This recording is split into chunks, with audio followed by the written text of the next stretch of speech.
UFO thing, and it's just it's in so many directions. But you know where it really ends up? It ends up at where, Jason? Because we're live. Just so you know, we're live. I don't want you to say anything that you didn't. We're live. Where does it end up, Jason? So just so everybody knows, I was just going to inform Allison because we don't pre-plan anything. She asked me if I knew about the UFO subject, and I've literally been studying it since I gave it some relevance when I was 10 years old. That's not a joke, you know.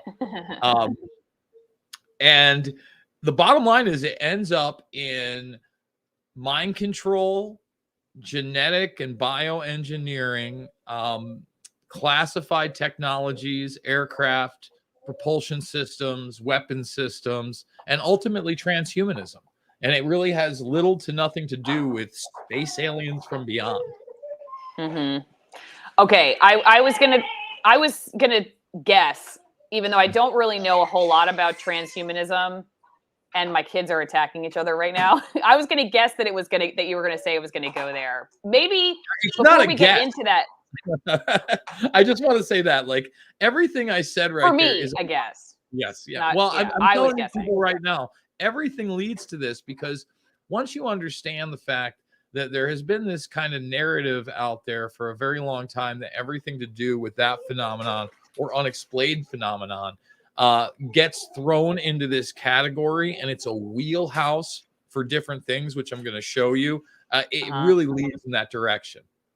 Okay, well, then let's just start with the most seemingly inane headline that's going all over the place right now. Aaron Rodgers, we like him because he's good looking. He does the thing called football. He's your grandma likes to watch him on TV, and he's making UFOs palatable for all of us because we like watching him. So now we like the idea of watching him on a UFO. I don't know. It's like, you know, you were going to hire somebody for like the UFO swimsuit edition. Maybe you would get Aaron Rodgers to do it, even though he has become a somewhat political figure, right, with the vaccine and everything. But okay, so break down, like, we just see, this seems very simple. You know, it's going all over the place. Aaron Rodgers says like he had this crazy experience. What's up with this news? I mean, is it really that big of a deal? Can it just be Aaron Rodgers saying something funny? Maybe, or maybe they saw a UFO. I do not dispute the fact that there are aerial craft that are quote unquote unexplained. I really hate the aerial phenomenon thing, but you know, to give a history of where this kind of explodes from, right? I want to start with a pair called the Horton brothers, and when you look at this thing, and this is a operational Nazi aircraft, and truth is stranger than fiction. In fact, you can see what it was developed into. This is the Smithsonian. And here they are doing it. Now, this looks a lot like what our current bombers, okay, the ones that were rolled out during the Gulf War. And really, those are the last kind of planes that we've seen declassified.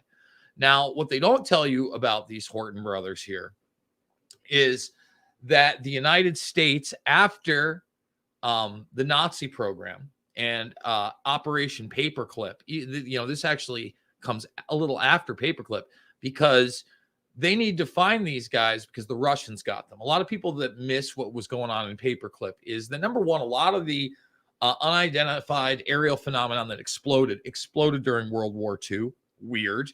Obviously, a lot of technology races there. But Russia got these guys. And that's going to bring me to like the next part of this very, very odd story. Okay. So I contend, and Kurt Metzger will laugh at me, and we had a run on it, that in fact, what happened at Roswell was one of their disc aircraft being dropped on the United States via Stalin with human beings that had been genetically altered even then to look very alien-like.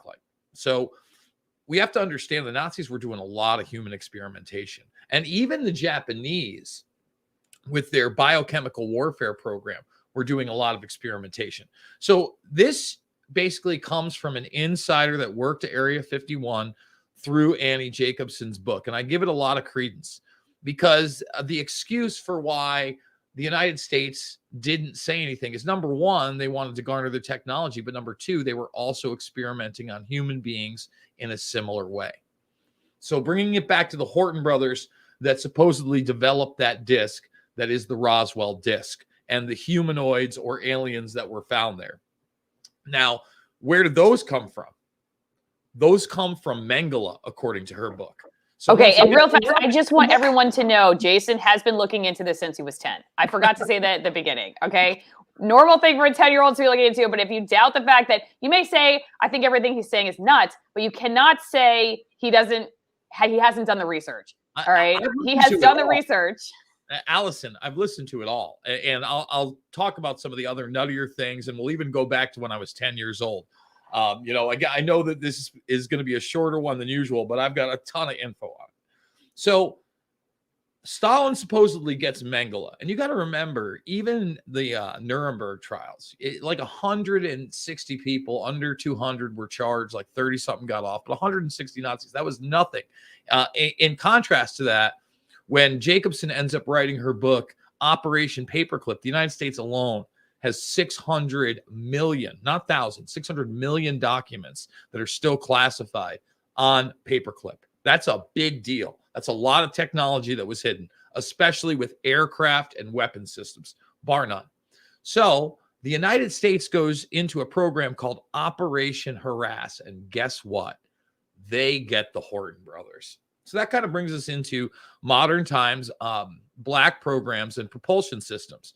So I think that we've obviously gone well beyond what we've seen. If you just look at the disc aircraft, or I'm sorry, the flying wing aircraft, we really haven't seen anything now for about 33, 34 years, really right around that Gulf War era. I assure you we have different stuff. I assure you we have propulsion systems that are nuclear and ion based in nature, as those are declassified, and there are plenty of patents on them. And that's just a small portion of it. So really, when you talk about Aaron Rodgers, you could be talking about a lot of things. What we won't be talking about is the idea that that's an alien spacecraft. That could be everything from some kind of data technology to really even smaller technology that has holographic nature to it. For instance, even in this picture, which, I wasn't really going to use to describe anything but the balloon program at NASA, because that's a huge program. But what this kid has in his hands right now is a nanosat. Okay. And these nano satellites are now up in the Earth's upper atmosphere, where they're very small and have very limited propulsion systems. Think about that in the macro. Meanwhile, going back to the balloon program, and I think that's important because I don't know if we talked about the spy satellite, the Chinese spy satellite. That was not. I don't think we did. Yeah, that's not a Chinese spy satellite. That was the dumbest thing ever. That is part of a network of satellites that we still put up with balloons because it is cheap and efficient. Remember, when they go up into orbit, there's a lot that can go wrong, and they don't always get launched into orbit right, and it has to take rockets. So the ones that are still suspended, again, not outside of the atmosphere, so still in the gravitational pull, are done through this massive, and I'll show you how massive this program is. Okay, make it big. Hang on. Yes. So if you look at this is on NASA's own website. You go to their scientific balloons, or nasa.gov/balloons. And when you see an overview of the program, these things are huge, and I mean huge. So the images behind me, I was actually watching the NASA channel last night because that's what I do randomly. And if you look at this, you can see the videos of them filling these up. These are like 2 to 16 ton balloons. So when they told you that satellite was the size of a bus, it was. It might have been the size of, say, something like the ISS. They're constantly putting these things up. So these are like the baseline satellite networks. And we don't even talk about that. They have classified technology that is well beyond it. And really, when I talk about the chief scientist, right, I often play Dennis Bushnell. We're not going to do that today. But in my presentations, he's the brain chip guy. NASA only does 20% exploration. They're the sustainability and climate change people. So how does this relate to everything I said at the beginning, right, Allison? Okay, before you tell everybody, all right, before you do that, hang on. Because you need a drink listening to Jason Bermas. I mean, we're only like 9 minutes in, and I'm like, it's 5 o'clock somewhere. I don't know. It's 5 o'clock somewhere. Don't forget, you can get 50% off my favorite Malbecs and 50% off shipping. AllisonWinePromo.com is a great way to support my work if you're a wine drinker or you've never been a wine drinker and you just want to be an extremist because they are extreme altitude wines. It's a great way to get your extremism on and not go to federal prison. So go get some AllisonWinePromo.com. Again, one of the wines from almost 9,000 feet. Third highest vineyard in the world. Another one from the oldest vineyard in Argentina, over 200 years old. They're very unique wines, very good wines. The grapes work very hard for you in these very remote regions. I don't know if they have UFOs out there or not, but they don't care because they're all drunk. Everybody's there, happy, drinking AllisonWinePromo.com. No one cares about UFOs. They've already, if they watch my show, they've already tuned out by now. They've got their wine. They're ready to go. Okay. All right. And I put up the wrong thing. I put up AllisonMorrow.locals.com, which is a great place to support my work. And actually, there are questions for Jason in there, which I'm going to get to. But AllisonWinePromo.com is where you get the wine. And AllisonMorrowLocals.com is where you get the editorial board questions. But all right, Jason, let it rip. Okay. How does it apply? Okay, so let's start with some of the easier stuff because we talked about the Nazi beings that were not aliens, right? The chimeric or genetic experimentation. So what we know about that even today is that what we're doing it, and we've been doing it for a very, very long time. In fact, this is a story from today. Organ regeneration through stem cells and tissue engineering and humanized kidneys described in chimeric pig embryos. This is literally up at Forbes today. And this is xenotransplantation. This is really pioneered by, again, the transgender / transhuman pusher, Martine Rothblatt. This is her company. All right. And we're talking about the genetic manipulation of human beings with animals with these chimeric embryos. All right. And now we're talking about international teams that create first chimeric human monkey embryos. That's back in 2021. Okay. And you could go back to, I think this is 2019, partly human pig embryos. So they've been doing it. This 2016, 3 human chimeras that already exist. That's the public stuff. So this gives them a window into genetic engineering and change of species. That's one thing. And I truly believe that at this point, they could roll something that is a physical creature and it could believe it's an alien because it's been told that since birth and it's from this and it's been raised a certain way. It would believe it, Allison, because that's the level of stuff that we've actually done. Now, let's relate it to some other stuff, okay? Are you saying that they're going to try to tell us that they're going to make a human being out of pig parts and it's going to be an alien? They're going to tell us it's an alien? No, I'm saying that the public stuff that exists now, okay. We know that I'm still missing the connection between the pig and the UFO. Again, well, think about the alien aspect of it. If they're not aliens and they are genetically modified humans, and the reason we don't blow the whistle on it is because we're doing the same thing. We're genetically modifying them with all sorts of things in black programs. Now, let me relate it a little bit more to the UFO kind of cult stuff because there's a lot of religion based around that. You've seen that, right? You've seen the worship of that. I want to remind people that it was the Raelians, okay, that first said they cloned human beings. And this is a cult run by a guy who had a bunch of like sexy women around him. This stuff reeks of like mind control. And it continues on much more than just the Raelian cult. And what are they? They're cloning and trying to get into immortality. Again, this transhumanist push. Now, I'm going to show you a wild clip here. And this clip, I've never debunked it. I've never seen it debunked, but something is going on here. Have you ever heard of Prophet Yahweh? That's a no, Allison? Okay. Prophet Yahweh is this guy that claimed he could summon UFOs and that they talked to him. And so many of these people that claim to have had UFO and alien experiences, they also claim to have what? This communication with them that is ultimately, I guess, you would call it psychic or some kind of power where they're not speaking to each other. So I'm just going to show you a crazy clip right here of a guy that summons a UFO for the news, for the local news. It should be a little place in your heart for this one. So let's see where it is. Right? Is this it? Yes, it is. The Old Testament, written in Hebrew, taught him how to summon UFOs. All right, he says he can also do this on command, and he adds he's been doing it for 25 years. Hold on. Keeping all the secrets.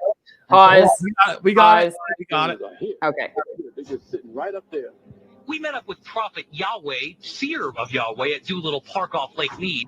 We picked the day, we picked the time, and we picked the location. Everyone's going to think you're absolutely nuts. Well, I thought I was absolutely nuts. Until he says he saw UFOs. Over the years, 1,500 of them. Can we make it 1,501 today? What do you think? I'll try it. He says the voice in his head told him to go public now. So we took him up on his offer, and we scanned the skies. Nothing but a few clouds. When the prophet started praying for a sighting, I wasn't exactly convinced. I pray, oh Yahweh, that you send a sighting so that they know that I am not mentally ill. I am not a false prophet, like those who seek to kill me say I am. I see something straight up. Oh, brother, look at it. There it is. You can barely see it, a white speck. Then another sighting. There it is. I got it. Photojournalist Jonathan Hawkins locks in on it. Let's take a closer look here. It's an orange sphere that appeared out of nowhere. I call the boss with an unexpected change in my story. I can see it. It's clear as day. In fact, it's bright. I can see it. It's moving pretty fast. It's going to Nellis Air Force Base. It wants to be seen. We called Nellis to see what these things might be. Guess what? They didn't call us back. So I'm going to stop it right there. Okay.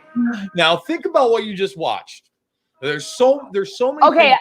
Actually, I do want to bring something up related to that because there are people in the chat that are like, this is all about demons. It's demons. And there was a question on locals for you. Like, do you think it could be demons? Like this guy's like, or lady is like, all right. Definitely demons. You got a guy who says, I mean, look, hey, maybe that guy, like he says he's Yahweh or he's some kind of prophet. I mean, maybe he's just like dabbling into some dark magic. I mean, you know, so what do you think about that when people say, hey, maybe it's something demonic?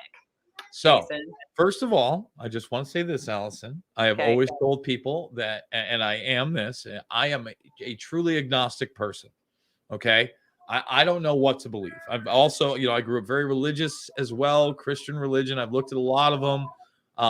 What specifically? What denomination specifically? So when I was a kid, it was mostly Protestant and Methodist. I actually lived in a church on weekends for a time when my dad dated this pastor's daughter. And so I'd live in the church on weekends with my father. So I'd have to actually go to not only Sunday school, but then be front row for like the actual sermon. And then I'd basically be spending time with the family. Total other nightmare, Allison. I'd probably be agnostic too. All right. Yeah, well, again, when we talk demons or entities, I'm not even going to dismiss the idea that there could be something else, okay? And other that is undescribable, okay? But that I don't believe what this is. All right, I want to make that very clear. You notice how he said Nellis Air Force Base was right around the corner. Mm-hmm. Now, if you're playing with all sorts of technologies, and we know voice to skull exists, and we know that that doesn't even necessarily have to be something that's aerial phenomenon. That could be a projection of something. So I don't know that this isn't a military program right here that checks a lot of boxes. When the initial UFO thing kicks off, there's a lot of religious feel. Even Greer goes out and summons UFOs with parties and things like that. And I think he's a total grifter as well. And he's leading the disclosure movement, which he brags about meeting like Clinton associates and Rockefellers over that. Okay. So you mentioned the religious aspect. And now I kind of want to focus in on that a little bit, because obviously this guy feels like he's having a religious experience. If you want to do all sorts of these experiments and you want to elevate your propulsion systems and you want to elevate things like your weapon systems, what better cover that if something crashes or people see it, you just say it's aliens, right? There's a whole part in Jacob's Area 51 book on the power of psychological warfare based in Orson Welles, okay, and his War of the Worlds program and how that affected the masses and how the Pentagon immediately took note of that and said, wow, this is a real tool and really a great tool of disinformation. So now we're going to go to another video I'm going to stay out of the way. This is the trailer for Mirage Men. And what this is, it's a movie that's largely about a government disinformation program to put out there that what these people were seeing were not government programs and instead UFOs and aliens. Basically took advantage of this guy who was a multimillionaire who was seeing real phenomenon, and he was feeding him the disinfo that yes, the government knew about this and he could help them out and they wanted him to report on the sightings and all these other things, and drove the guy insane and bankrupted him. Okay. Oh, now, man. That's just one aspect of it, Allison. So think about the kind of things that are coming out of World War II. Now, I'm not even going to play any sound on this clip because I want people to understand how extensive it is. One of the other things that you could do is weather phenomenon and weather warfare. And this is a great cover for that. So behind me right now is an old school InfoWars PrisonPlanet.tv piece where they go to Dr. Ben Livingston. I think I've mentioned this on the show, and there he is before he died. And what he's doing in these things right here, I want to pause it right here. He's showing people back in the 50s and 60s that not only were they creating the fake clouds and spraying and doing all sorts of things, they were riding into hurricanes and knocking them out. And they were actually creating hurricanes out of nothing. This is a 40-minute interview. And like I said, this is just the stuff that he could show and the planes and craft he was using. You can really only imagine the classified programs that were in use even at the time of this filming, which I think was somewhere in like 2008, 2009. So it's a cover story for so much. And let's get back to the question about the demons, right, Allison? I think there's a purposeful melding of this with the paranormal and, like, I guess you would say religious and spiritual, right? So let's talk about when I was 10 years old and how I even came into this information. Do you remember the Time Life Mystery Series? No. I'm glad you don't, because I have a commercial for it here. From Okay. 1988, I think. So 88, 89, remember you had to order things over the phone and then by mail, and these books came, I don't know, once every 2 months. And the first book wasn't even the one I was interested in. But my dad ordered this book series, and I couldn't wait for the UFO one, because at this time I found out that UFOs actually existed, and I'd seen some photographs of them in the library and on TV. So I wanted more information. And this is the kind of stuff that they started to sell you on in the 80s. And this is, again, Time Life. Oh, we want the volume for this one. Hold on one second. And we can't miss the opening statement either. It's good stuff. Here we go. Well, there just might be something to it. Ben Randall, commenting on Time Life's popular series, Mysteries of the I've always Unknown. been a little curious about unexplained phenomena. Because of personal experiences? What do you mean? Well, like, for example, can you sense when something's about to happen? Well, yeah, I mean, everyone's a little psychic, but What about UFOs? I don't know. Lots of people swear they've seen them. Ever experienced deja vu? Sort of. Like, I went into this old 19th century farmhouse, and I just knew I'd been there before. In another life? I'm not ready for that. Ready for this? Mystic places? Uh-huh. It's from Time Life. Talks about things like the Nazca mines. Were they runways for alien spaceships? And did those aliens interbreed with the ancient Peruvians? Did they? Read the book. Read about the medieval warriors who appeared before Stephen Jenkins in 1936. Then he saw him again 38 years later. That true? Read the book. Read about Aleister Crowley and his bride. They spent a honeymoon night in the king's chamber of the Great Pyramid. What happened? Read the book.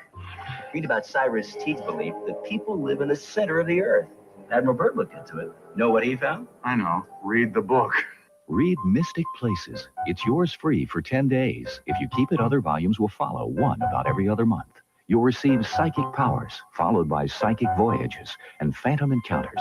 Every volume written by experts. They give you all the information, so you can decide for yourself. I've decided. I'm ready to order. He's ready to order.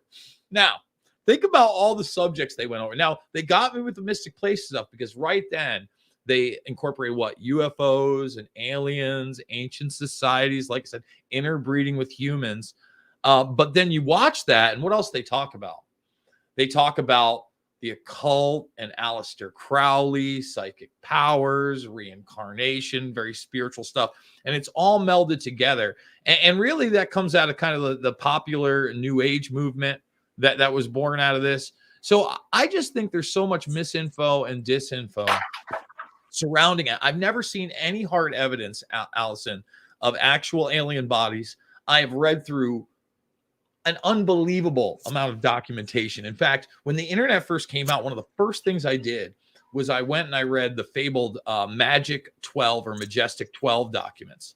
And these documents were said to be leaked. In fact, you can find them on FBI.gov as a hoax. They read bogus on them. And I do believe they're bogus, but they talk about the Roswell crash and Eisenhower's involved and Einstein's involved. And I mean, you want to believe. I grew up on the X-Files. I've watched the alien autopsy. I've watched every alleged alien video out there. And I was, at the end of his life, a pretty good buddy with Jim Mars, who did some of the most extensive work on it. And you can watch my interviews with Jim Mars before he died. And at the end of the day, Jim was like, I'm with you. We know something's happening, but it's not necessarily alien. And Jim Mars used to do a podcast with Whitley Strieber. And for those that don't know, Whitley Strieber, he had a famous book called Communion. It was turned into a movie with Christopher Walken, and it was very much about the abduction experience. Well, like a lot of people were alluding to in the comments, a lot of these weird abduction experiences, they have a lot in common with demon possession, or again, possibly these types of psychological control. So, I think we have a multitude of things that this covers, but what it's not covering is actual aliens. All right. No evidence of that, guys. Like, there's actually a great documentary out there by Chris White, because even before Ancient Aliens was like the most popular thing on TV, Allison, there was actually a documentary. It was only 45 minutes long that the History Channel put out before episode 1. Okay. And it was very much to do with Eric Von Donigan and his Chariots of the God series. He did many books on these things. I mean, this guy, Chris White, even though he comes at it from a very Christian perspective, just annihilates and openly debunks 99% of it. And if you go back and watch these things, I mean, how much hard evidence are you looking at? And a lot of the people out there, for instance, that really famous UFO picture that's even in the X-Files, that guy, you should see the stuff that he put out. He's a professional photographer. His photographs are some of the most provable hoaxes out there. Some of them are extremely laughable. And some of the good ones, along with some of the bad ones, were actually put in that Time Life book. And he said that he was contacted by aliens, all these things. I don't believe it. Even you know what else they also talked about that was in that? They talked about Admiral Byrd and the Hollow Earth. Well, these days, you don't talk about Hollow Earth anymore. You talk about Flat Earth, and people talk about Admiral Byrd all the time. And he's an interesting character. I'll say that. I certainly don't believe in Flat Earth. It's just like with the balloons. They exist. Byrd exists. Byrd's experience appears to exist. But that doesn't mean the Earth is flat, everybody. Okay, I just want to put that out there. Don't put me in that category, Allison. I want to make that clear. So I'm open to questions.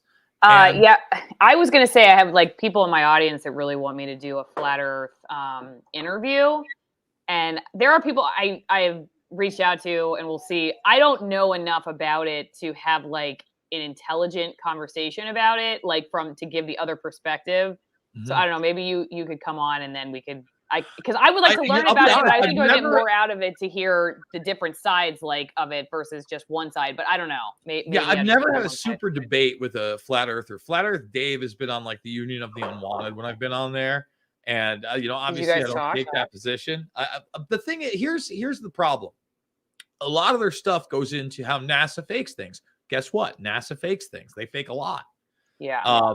And that's a big deal. And well, there's a lot of things out there that are like, they'll, and I'm hearing myself. I don't know if you hear an echo, but I'm hearing myself. Nobody's hearing me. Okay. Well, maybe it's the UFO. I'm hearing UFO. I'm You hearing got the Allison. voice. You got Yahweh over there. You're going to summon I got Yahweh.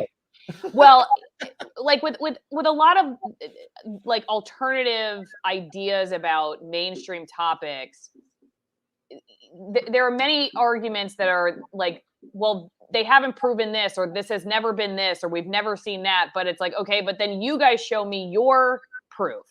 Like, so where's your proof? And that's a harder, it's like there may not be proof of this, but what about proof of your point of view? And so anyway, I'm not saying that's for this. I swear to God, I don't really swear to God. Don't come and get me, Yahweh. Anyway, I'm not swearing, but I swear I don't. Jesus said, let your yeses be yeses or your noes be noes. But anyway, I don't know anything about this topic, so I don't want to like trip over my tongue on this.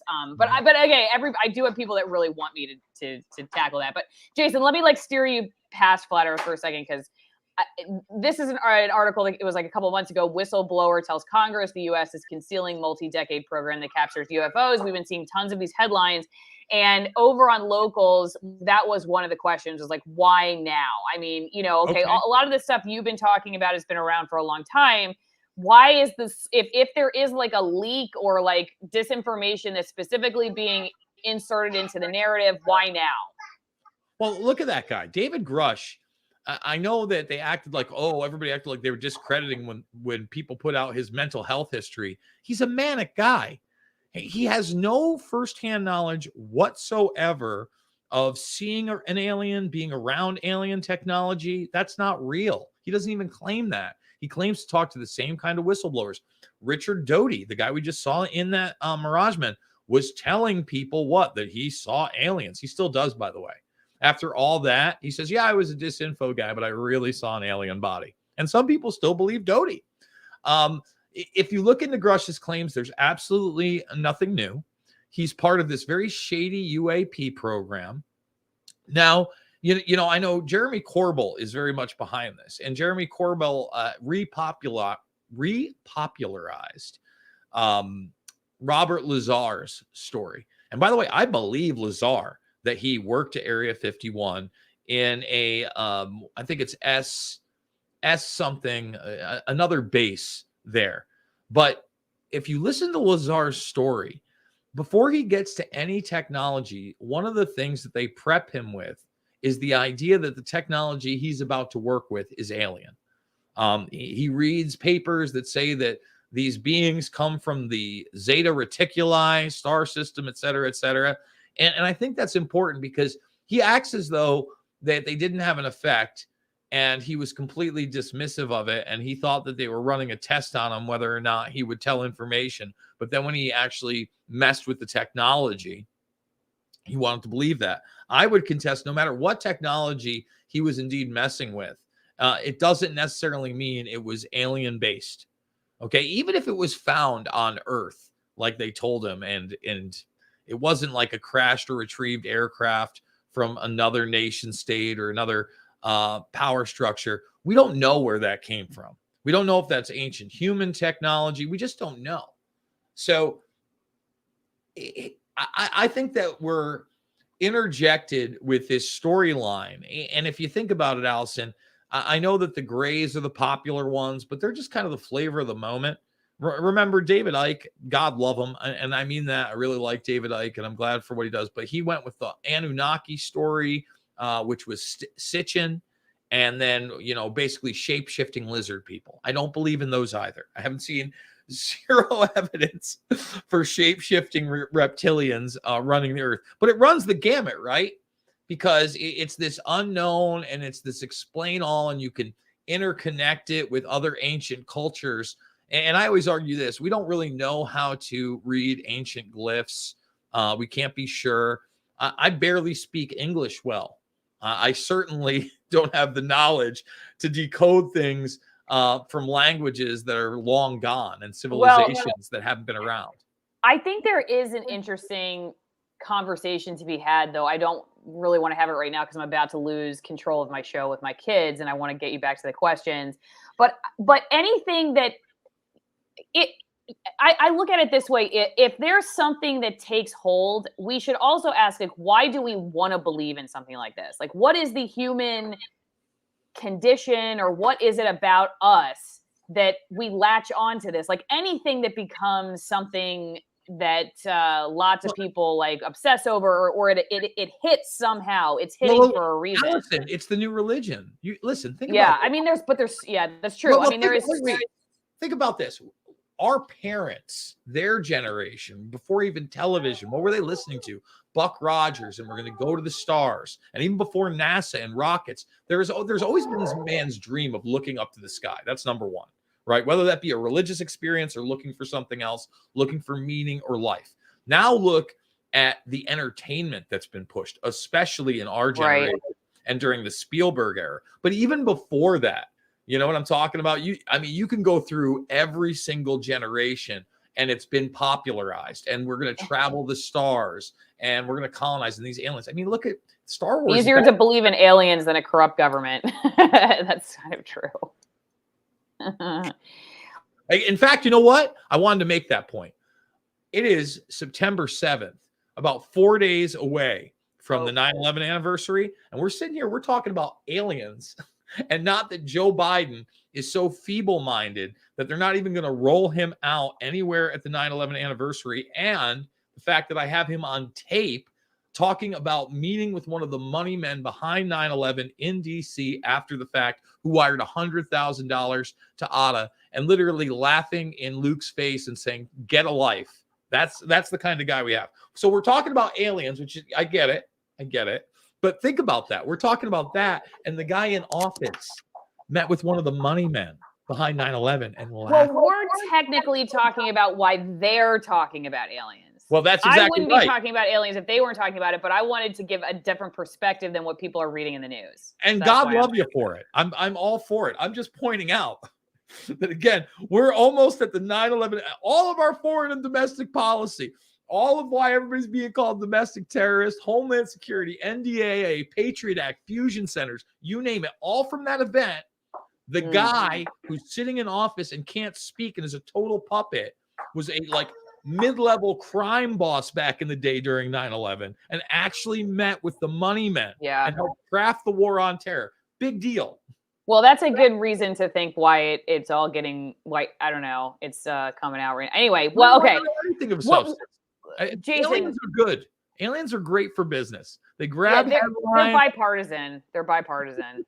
What evidence does Jason believe most disprove the existence of extraterrestrial UAPs? In other words, what evidence proves they are extraterrestrial in origin rather than being some sort of black box operation? I think have we covered that? I guess I would just say this. I've seen zero evidence that these things are not of a terrestrial nature. And I've watched the NASA footage where there seems to be something up there and they shoot a missile at it and the thing takes off. I just have not seen any kind of evidence that it's extraterrestrial in any nature other than perhaps, again, paintings, which aren't photographs, not videos, from hundreds of years ago, where there's something in the aerial phenomenon. And again, ancient texts that could be interpreted as such. But I would argue this, give the religious people their due. I feel like there's just as much evidence, for angels and devils as there could be aliens. And that's not to say that either don't exist. I just haven't seen any hard, tangible proof that they do. Okay. How about this one? Yes, if there were Dracos here and they were kicked off the planet, how did that happen? And if so, it was about time. What's a Draco? A Draco is a 12 to 16 foot shape-shifting lizard person. Oh, on Allison. I'm sorry. I told you I'm so new to all this. The Anunnaki, not only to breed with us, because look, let's talk about the religious aspect of it, right? Even with the Christian religion, there's something called the Nephilim. And the Nephilim were apparently these giants, and maybe they were humanoid in nature, and they interbred with humans. And they talk about giant. And by the way, I'll say this, Allison, I think there's actually maybe a historical precedent that even giants did exist at some point. Now, whether those giants were like 7 to 10 feet tall on average. That's still pretty large. Well, they're giants now. I mean, people have giant. I'm talking about more, not like the anomaly, but the collective. I think also people could have lived like very longer periods of time too, like are cited in the Bible, considering like health and wellness. And I don't know. I mean, I know people died very early too in some of our historical record, but I also think that's another thing that could have existed. Like, I don't know. I mean, we were living in like a totally different time and place and not connected to our food source and whatever else. So I wonder about that. That's just my other rabbit hole. No, I agree. And that's the point, right? Like when you read those ancient texts and people lived hundreds or thousands of years, I don't know. I wasn't around. I mean, yeah. How do you know? Yeah. How can you ever prove that one way or the other? Yeah. I can say that there are some historical remnants from the Bible that seem to be proven archaeologically. And it's just like when you look at the Odyssey and Odysseus, when you think about the Cyclops, right? What if, the giants really did exist and we're really just talking about a 10-foot human being that only had one eye because the other eye was knocked out by humans trying not to be killed, or maybe some of his other prey. I have no idea. I certainly don't dismiss it, right? But that always comes into speculation and lore. I'd have to see physical evidence of it. And the other thing about that, if you think about it, Allison, if they were to admit to like a race of giants or whatever, that would give a lot of credence to people with a biblical kind of context, right? A lot of people would point to that, and rightfully so. David versus Goliath. And they say, see, the Bible is real. And I think that's another thing they want to keep us away from. Everything in this movement takes us away from a traditional religion of God, and basically we are in his image and have God-given rights, into this idea that there is no God. Science is God. The universe has evolved everywhere. And these creatures or beings may have even created us as pets, right? Demeaning us even further. Oh, so, yeah. Everything about this alien thing, it makes me ill. In fact, if you look at Prometheus, that's kind of what it's about, right? Is that we were seeded by these perfect looking human-like creatures through a ritual, by the way, a weird occult ritual where they're all in robes, and it's a sacrifice. The guy sacrifices himself, swallows this thing. They find a planet. He's the Jeffrey Epstein before there was a Jeffrey Epstein. Have you seen Prometheus? I honestly haven't, but it sounds a lot like Jeffrey Epstein. So just so you understand, the opening scene. Did Prometheus kill himself, or did he get murdered? I mean, no, Prometheus. Well, I'm not sure. Prometheus created fire. So basically, that's the Greek story. But the film, were the cameras working at the time? Obviously, I think there was a Prometheus statue outside of Rockefeller Center. I'm pretty sure that I have it in one of my films. Side issue. The film opens up with these very human-like aliens that we end up finding out, guess what, Allison, are like giants. They're about 12 to 15 feet tall. And they're all very white-skinned and muscular, but they're in, like, I would say, like Obi-Wan Kenobi type robes. So it got this occult feel. They're all looking and talking at one another, and the one guy just throws his robe off, grabs this thing, chugs it down, and then immediately dies and is like emaciated into this black goo that goes into a water stream and permeates what becomes life on Earth. That's the idea. Okay. So if you saw the original Alien, tell me you've seen the original Alien. Sigourney Weaver? You haven't Weaver? A long time ago. Is that where the baby comes out of her belly, like eats out of her stomach? Okay, I'll never forget that scene. I have seen it, but that's the only thing I remember about it. Okay. So that when they first go up, they see what's called the Space Rider. So it's like this giant human that was controlling the ship that they're on. So in this film, you basically find out that these things just kind of made them as pets, and there is no meaning to life. And whatever these things are, think they're superior to us. And that's about as far as it goes. So, it's giving us that same kind of narrative that there is no God, science is God, accept that and accept your place in the evolutionary scale. So nothing about the overall alien UFO push makes me comfortable. I see an agenda behind all of it, and all of it seems to be anti-human. All right. I think we covered demons pretty well. So, Kenny, we got your question in indirectly. Seth Underwood, has he or anyone he knows in his family had an encounter with a UFO or aliens not from this world? And then can I just dump this other question too at the same time? Is this alien, this picture? I don't know what this is from. Was this What movie is that from? This movie. That's the X-Files. That's the X-Files. Sorry.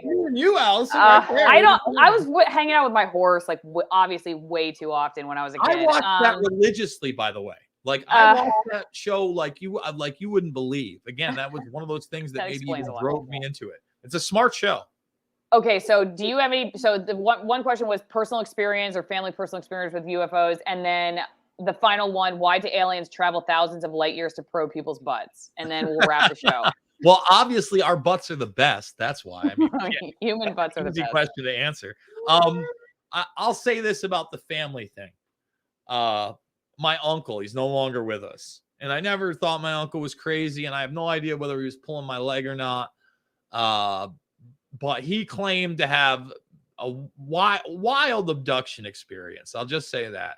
I don't want to get into the graphic details of it, but I never forgot it. I'll tell you that. And he must have told me that, I don't know, 11, 12 years old, probably after I had gotten interested in UFOs, because obviously I was discussing it with him. So yeah, no, he did make this claim. My Uncle Johnny, God love him.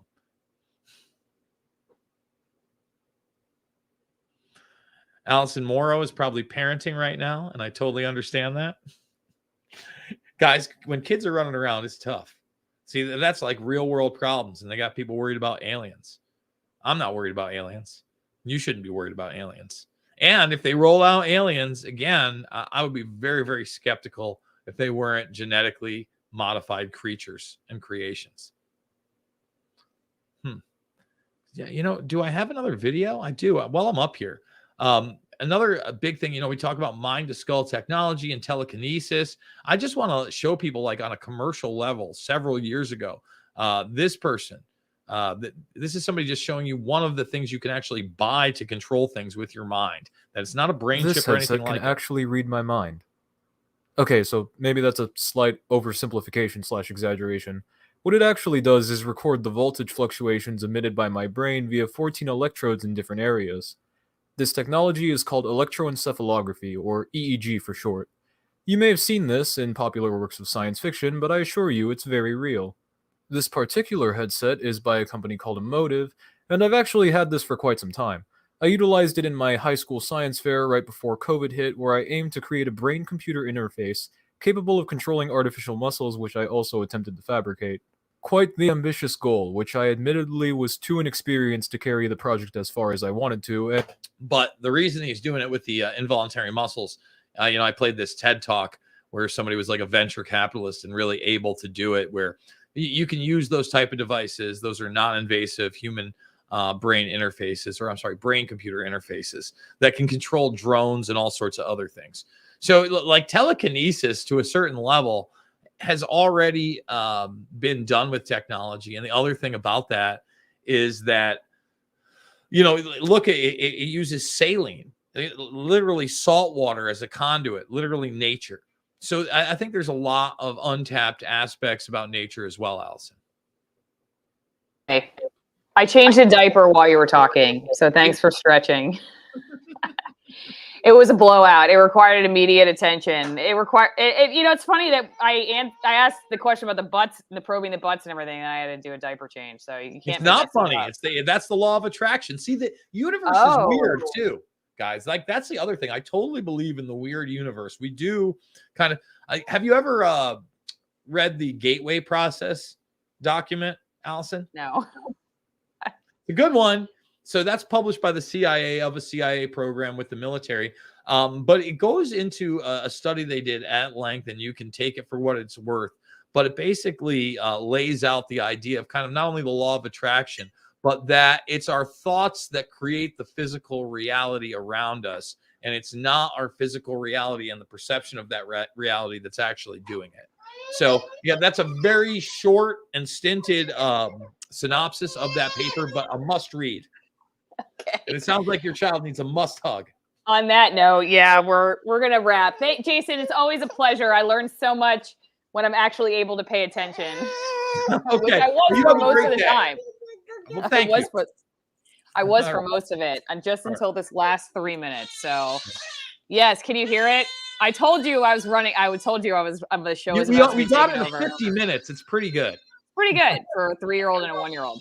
Yeah. All right, everyone. Thank you so much. See you next time. Oh, Jason, wait. Where can everybody find you? I forgot to ask you that. Tell everybody Yes, where they can I am find you. live at 9 to 11 a.m. Eastern Time, Monday through Thursday, redvoicemedia.com. And then I do an awesome show, which Allison was also just on, called Making Sense of the Madness. That is Monday through Friday at ampnews.us. Thank you, Allison. Okay, my pleasure. And yeah, thanks again, Jason, for jumping on so quickly and dealing with all the insanity that is my life. All right, bye, everybody. Have a great rest of the week.